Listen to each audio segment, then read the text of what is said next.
Hello there, this is Steve with SteveHuffPhoto.com, and I am here today with a lens review. I just posted a lens review on my website for a Leica M lens. It's not a Leica lens, but it's a Voigtlander lens, and it is a 35mm f1.4 at about $500. Now, the Leica version of this lens, the Leica 35 Summilux aspherical, goes for over $4,000. I think it's like $41.95.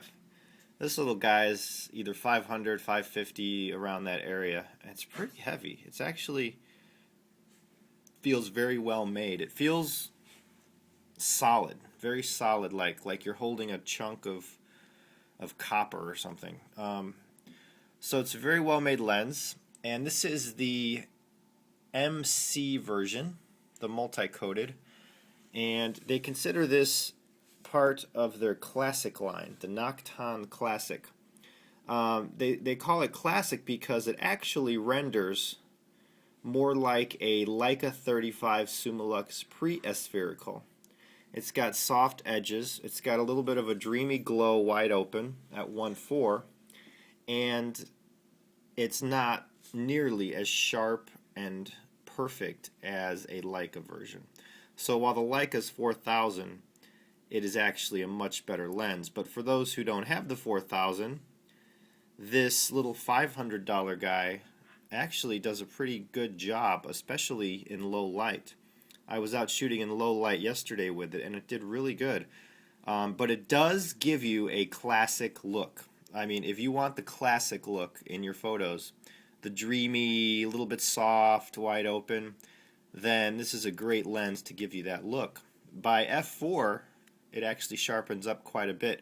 And you can see more samples on my website in the review of the lens. And let's just see, I'm curious how much this lens weighs. I got my little handy dandy scale. We're going to set it on the scale, and we're looking at about 7 ounces.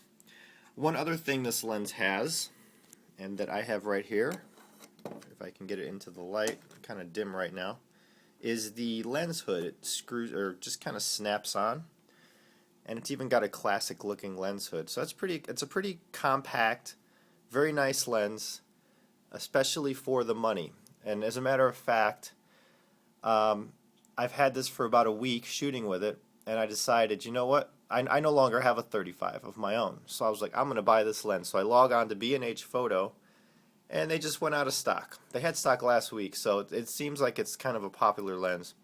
So read the review at the website. You can see quite a few photo samples with it, and my opinions as shot with it on the Leica M9. Thanks for looking, and make sure you go to SteveHuffPhoto.com. Thank you.